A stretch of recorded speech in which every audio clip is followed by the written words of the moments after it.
We've got Cerda from Renewabl, Killian Daly from EnergyTag, and also a representative of the GHG Protocol Scope 2 working group, and Sam Kimmins from Climate Group, both RE100 and 24/7 Carbon Free Coalition, and Joe Kwiatkowski from Matched Energy.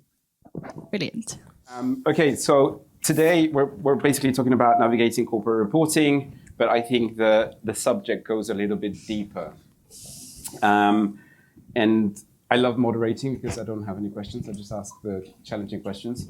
But also I want to, a bit later on, involve the public, because I'm sure there's quite a lot of people representing buyers and sellers, and I'm sure you have some pressing questions around the subject. So, Killian, let's start with you. In simple terms, what is actually changing? You know, the Greenhouse Gas Protocol Scope 2 update, there's a lot of talk about that. What's actually changing for corporates? Yeah, sure. So just to maybe take a step back, the Greenhouse Gas Protocol is the standard used by 97% of the Fortune 500 companies to do their emissions reporting. It's part of legislations like the EU CSRD and the California reporting rules as well. So it's very much the norm used by almost all companies to do their Scope 2 emissions reporting. It has been criticized in the past for a lack of accuracy, and this is one of the reasons why they are updating it. So that process actually started about 2 years ago. Last year, about 12 months ago, they put together a technical working group of experts from kind of around the world, from different parts of the energy sector, to look at, well, how do we improve the reporting? How do we make it more relevant for the 2030s and 2040s? Because it was designed really for a different era when renewables were kind of just taking off. So I'm a member of that. We're also a member as EnergyTag of the SBTi technical working group. And so basically today, at a very high level, you do annual accounting. So that's how that works, right? So you can use clean energy produced at any time of year, any other time of year. The proposal, which is out next week, so this is for public consultation. There's still a bit left in the process, but the initial proposal will move to hourly reporting from annual reporting after a certain phase-in. Also, it will address some of the geographical boundaries. So, for example, the United States today is considered one fully connected region. The European Union, or Europe, is considered one region, including places like Iceland that are not physically connected to Europe. And that would go back down to like a price zone or a bidding zone level. That's the proposal on that, and kind of similar breakup in the US. There are other elements. It's a bit longer than that, but that's kind of the two headline changes. There's also a number of things to note about how that will be constructed. So number one, there will be a phase-in, most likely something like 2030. This is not something that would happen straight away. There will be a very significant carve-out for SMEs. So likely most companies would not have to do this hourly accounting, but most demand would, because basically 10% of companies consume about 90% of the electricity globally. Also, there's things like load profiles that, you know, if you don't have hourly data at hand, you can use a load profile like for electricity billing. And long-term contracts will be grandfathered. So if you have a long-term PPA, it's not going to fall afoul of any new rules that would be grandfathered into the new era. And the final thing I want to say, and then I'll stop, is that this is not and will never be some mandate on any company to be 24/7 hourly matched with renewable energy. This is just about counting in a more accurate way. So that's kind of a headline of the proposal that will be coming out next week for public comment. Amazing, thank you. Sam, I'm going to go and ask your opinion on what is driving corporates right now from the corporate RE100 perspective. So we're talking about regulation here. We're talking about reputation, risk, complexity, all these things that we have been discussing a lot. What's your view on that? What was the position? How are you seeing the reactions?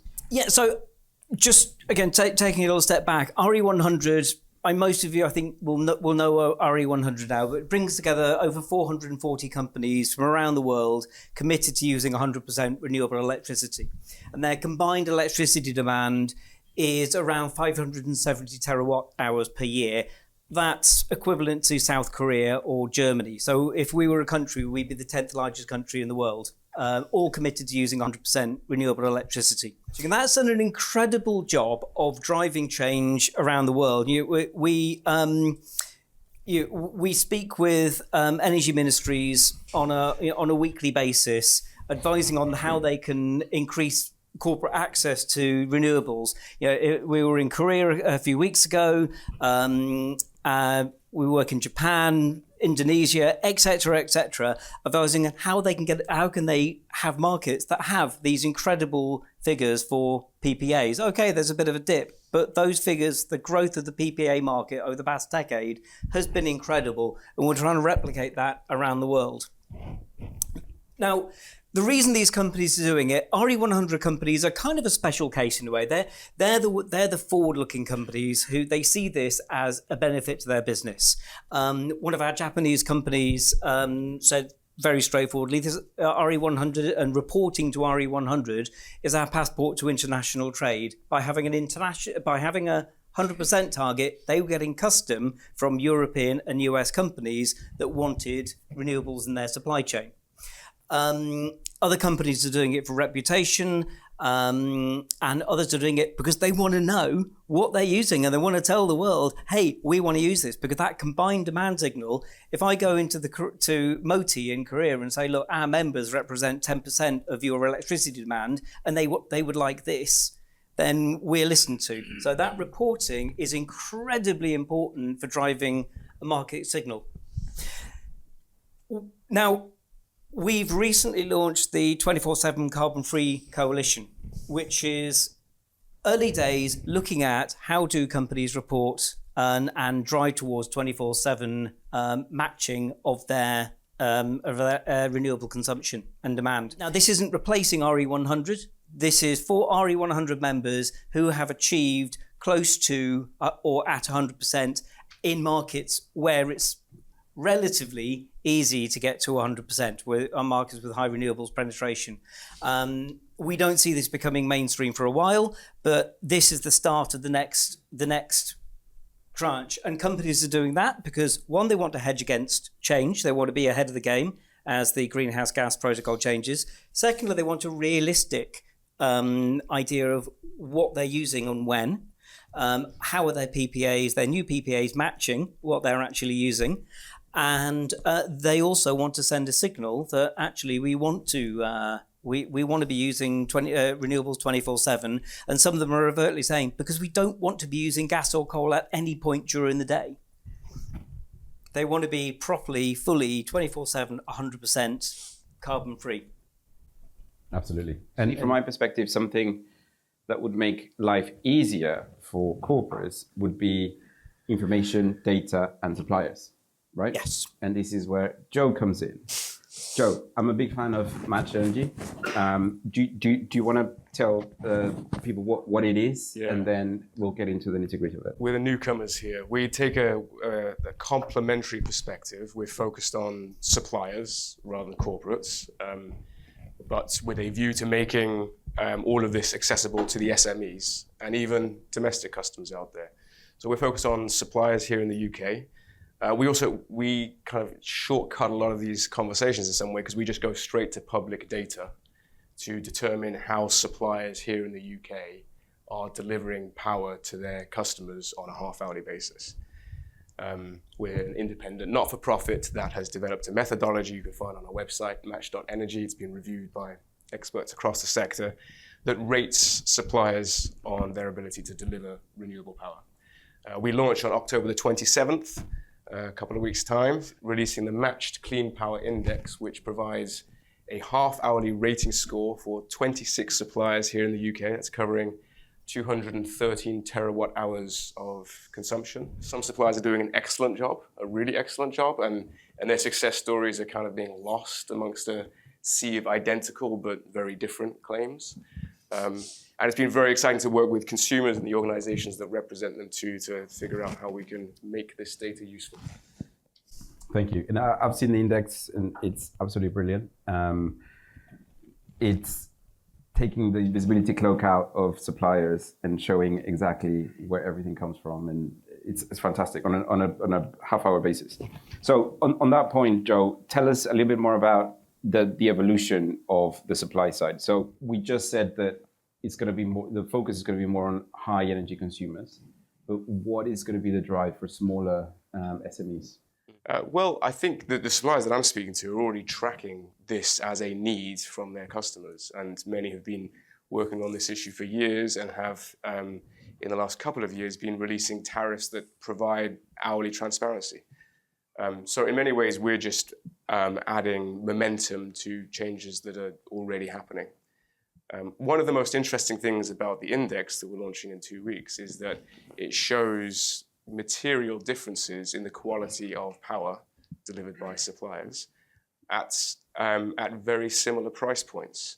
So you have suppliers who are 70 or even 80% matched with renewables on a half-hourly basis, selling in the same market at the same price point, doing substantial volumes, 10 terawatt hours a year, selling in the same market at the same price point as other suppliers that are doing 30 or 40% renewables, half-hourly matched. So there's tremendous differentiation that exists in the market that is currently not fully appreciated because we're working within an outdated regulatory framework that reconciles annually rather than half-hourly. Fair enough. I absolutely agree. Thank you. Next question is for everyone. There's a lot of noise around Scope 2 greenhouse gas protocol update. Some corporates that we've been speaking to think it's something that is going to sneak around the corner and they're going to be forced to do in the next day. They've been greenwashing, whatever, right? So what are the biggest myths and misconceptions that you guys have heard, and what should we clear out straight away? I can start, kind of hear a lot of them.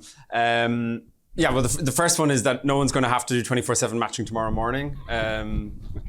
That's just not on the table, and even though that is sometimes kind of used as a pushback to what's being proposed. I think at the end of the day, we do need to move towards reality a bit more.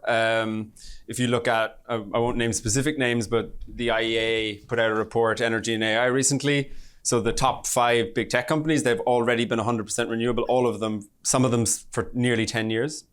And so that's just not representing what's going on.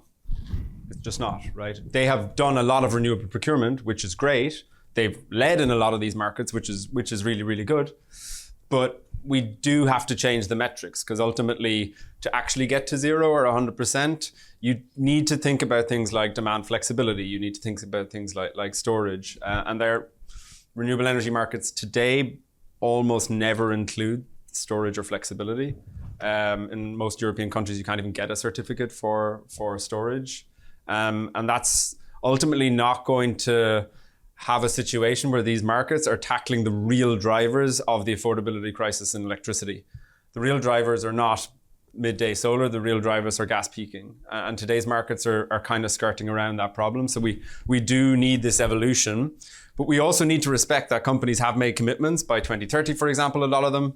And yeah, changing rules 6 months before that target date wouldn't be reasonable either. So I think we do need a transition. It will be painful a bit to move away from this 100% claim, but I think that's ultimately what's going to be most healthy and most credible in the long run. I think one of the myths that we see is that companies will do this without the frameworks. And one of the drives is actually to go the other way, which is to actually get rid of market boundaries.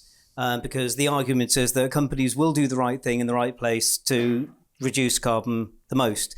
Some of the ministries that we speak with, particularly island nations, the large export economies and islands in Asia, are very nervous about the idea that country boundaries might be removed from something like RE100.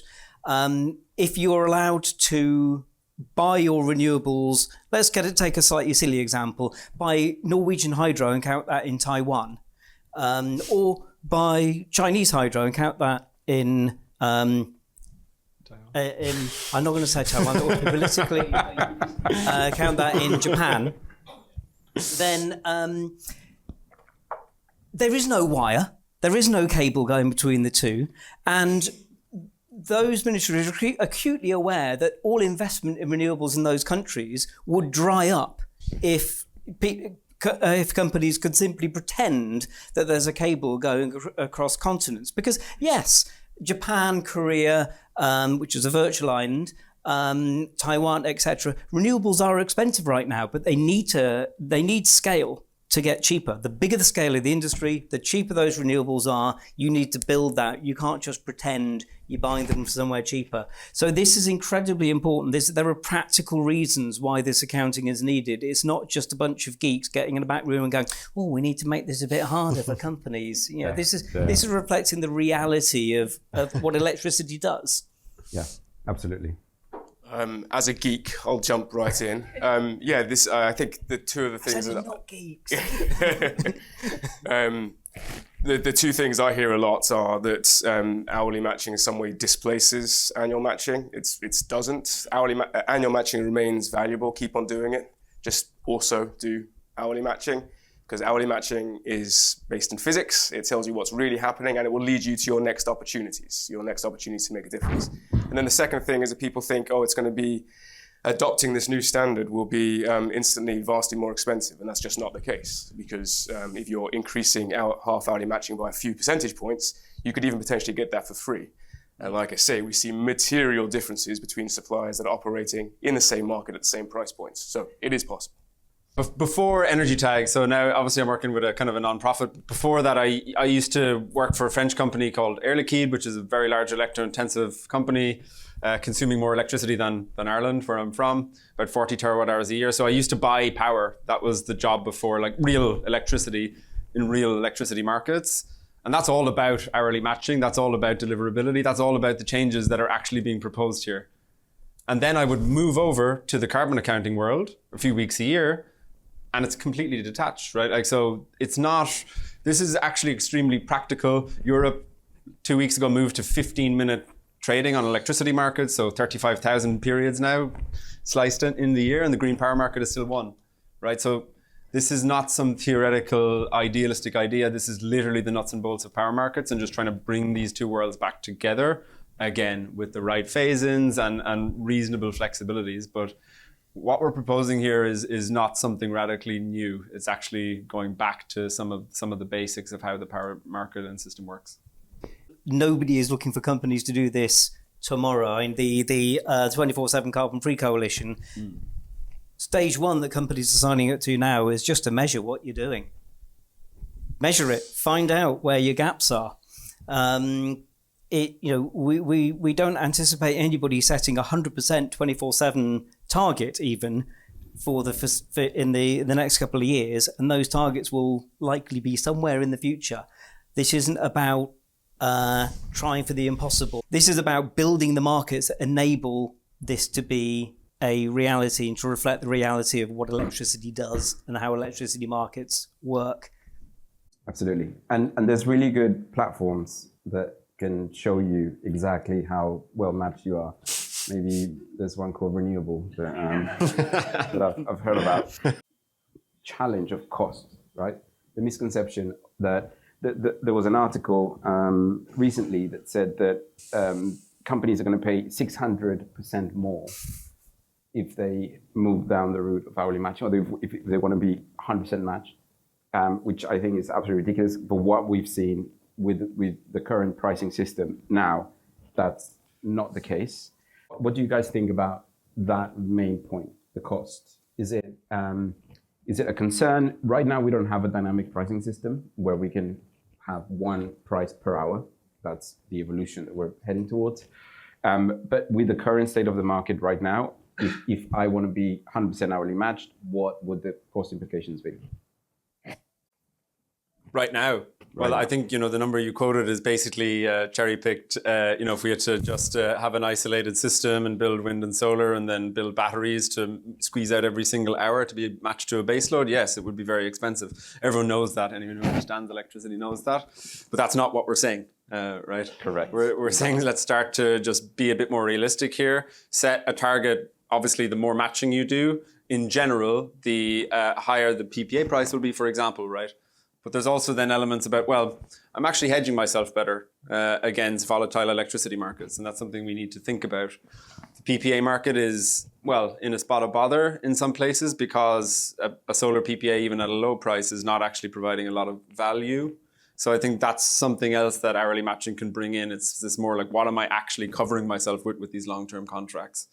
The price might be a bit higher, but the value might also be a bit higher. Just again, to like just reiterate again, nobody is saying that you have to be 24/7 matched with batteries, tomorrow morning. Correct. One story just to show the art of the possible in places like the Sun Belt. So unfortunately, not Ireland or England. Batteries are getting so cheap and solar is already very cheap that, for example, at the moment there's a project under construction in Abu Dhabi to have a 98% baseload solar plant that will produce electricity for about $75 a megawatt hour. So in very sunny places, 24/7 solar is actually not that far away. Yeah. So I think that's just something to keep in mind as well. 80% of the world lives in sunny parts of the world. So yeah, round-the-clock renewables are coming. It's still in an early stage, but that is going to come, and it's going to make this much cheaper. But yeah, we just need to accept reality and accept that you have a different matching target for different parts of the world, rather than just saying I need to be 100%, and I'm going to do that by buying a 30 or 40%, 30 or 40 cent per megawatt hour Norwegian geo. And I think from the point of view of RE100 and 24/7 carbon-free correlation, this isn't about ticking boxes. And companies often make the mistake that I must get my 100%. And yet, sure, the way bonuses are arranged, the way incentives are arranged, sometimes it is tagged to your 100% target. But for RE100, I'll use that as a proxy.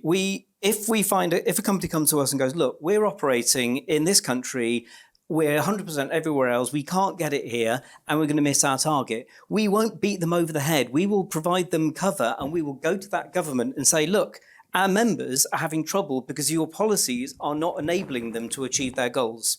They're prepared to invest money in renewables, and you're not allowing them. So let's see some change. And that's very effective. We're not here to go, oh, you're 89.7%. You need to spend whatever it takes to get to 100%. It's about changing the system, not about ticking boxes. That is exactly the second point that I wanted to make, right? With all the corporates that we speak to, that's their secondary concern, or even their main concern, is, okay, I've been working so hard to become 100% renewable, and now you're saying that I'm not actually 100% renewable, right? I'm 80, 75, 90%. I'm not going to do anything until I have to, because I don't want to be using on that bonus, basically. So what's your perspective on that? Yeah, I'll start with that one. I think, suppliers in a similar situation, right? They're working within regulation that allows them, requires them, in some cases, to compete against on these 100% renewable claims. But some have the initiative and the foresight to go beyond that. We are, at the end of the day, working with physics. Physics is unbendable, so we are going to have to adjust. Sure, some will only adjust once the regulation requires it, but some, actually an impressive number of them, have been working on this for some time. There's huge kudos for companies that have achieved their RE100 target, the 100% target. That kudos will remain. We will be reporting in parallel the 100% targets under annual matching and 24/7 targets for those who move to that next step. We're expressing it very much as a next step. And I think this is where the NGO community, like Climate Group, RE100, comes into play. We can explain why this is good, why the companies are doing a good thing and not stepping back. We have that. We can provide that credibility and impartiality to say, actually, no, this is credible, this is right. Again, it's not about ticking the box. This is about creating change. This is about driving towards 100% carbon-free grids, and we will continue to emphasise that. So the companies don't get a kicking for doing something that's really ambitious. They will get credit for doing something that's really ambitious, and credit for what they've already achieved. Absolutely. Yeah. I'm having a difficult time being the moderator and not in the panel. I need to remind myself that I'm moderating. Okay, I think we've got like 3 or 4 minutes for questions. It'll be great to get the public involved. So please raise your hand if you have any questions. This is an amazing panel. Okay, we're going to need more than 4 minutes. Thank you, David Shipworth, University College London. So the government's now rejected both nodal and zonal pricing through the REMA process. That leaves us with what's called reformed national pricing model. Now, if hypothetically speaking, there was a high-level meeting coming up in the next month with government, what messages would you want to pass to them about how we should think about the regulatory reform which would align with the accountancy standards? Can I take a go? One of the reasons that Matched has attracted interest is it's another view on the same fundamental physical constraints we're working with here that zonal pricing was addressing. It's a smaller lever that we have, but it is nonetheless a lever, roughly £1 billion lever. If you look over the runway we have up to Clean Power 2030. So one of the questions we've been asked is, can we make our index regional? Can we start looking at the degree to which suppliers are matching renewable generation with demands on a zonal basis? It's not the same as what was being proposed under REMA, but it gets at the same things. Thank you. I'll stand up so you can see me. Tom Parsons from Good Energy. So thank you. Great discussion and great to see that we're moving in the right direction. Joe, you got your website launching and actually giving some transparency, and obviously got the industry engagement, which is great, and the methodology. My question really is, the transition seems to be making sure that companies are comfortable. 2030 gives them a deadline that makes them feel comfortable, because there's a lot of edge cases where they say we can't do it on island nations. But the UK is a very mature market. So what's your view on how we encourage people to use the methodology now, where we have the tools, the suppliers and the processes to enable it? They can sign contracts tomorrow. Well, obviously, we would very much encourage companies to join our 24/7 carbon-free coalition and start doing this in the UK and in other markets where we've already reached a relatively high renewables penetration. Most of our UK members or members with operations in the UK are at 100% annual matching in the UK. We don't expect anybody to be doing this tomorrow. It's not, and in many countries, many markets, it's not possible. But now is the time to actually start doing it, start experimenting, start working out what works. At the very least, what that does is provides companies with a credible voice when speaking with the Greenhouse Gas Protocol to say, well, this works less well, rather than just, we're a bit scared by this type voice.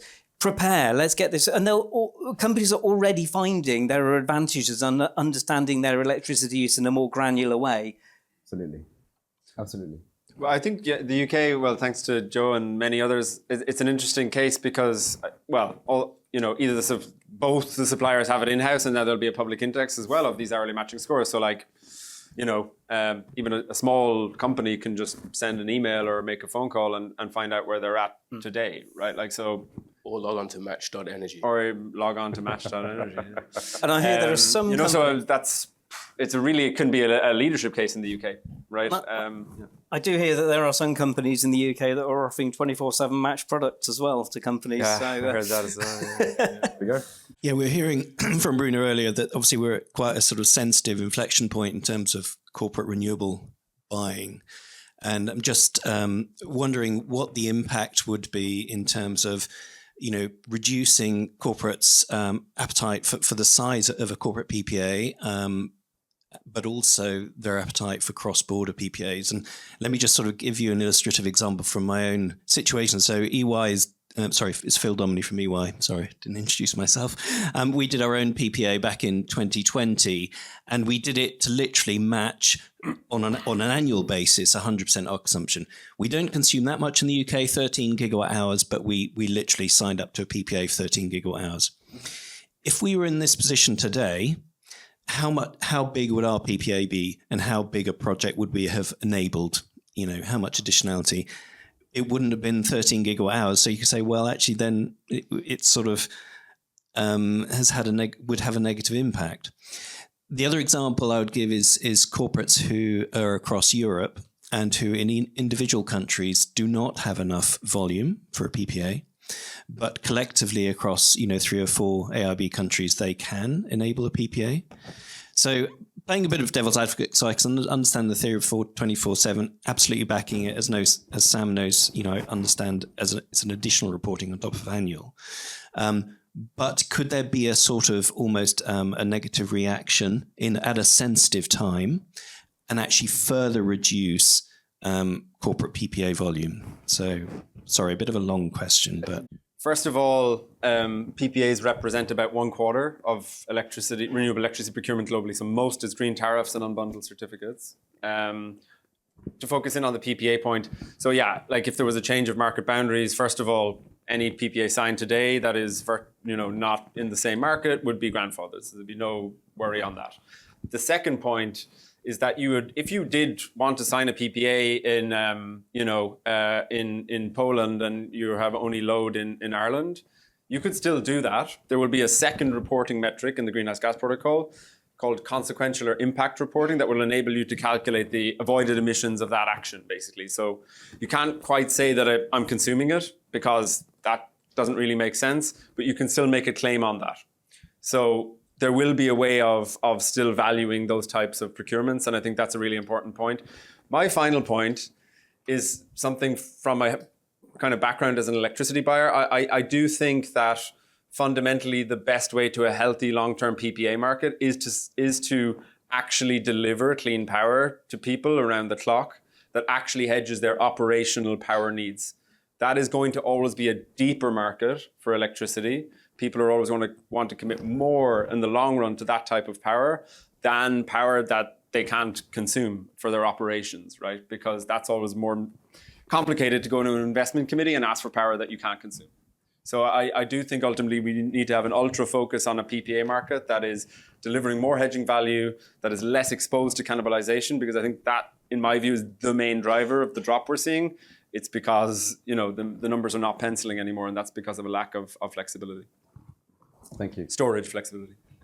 We're heading now to a coffee break, so you can ask more questions. But thank you very much, and please round of applause to the great panelists. Thank you. Thank you, guys. Good job.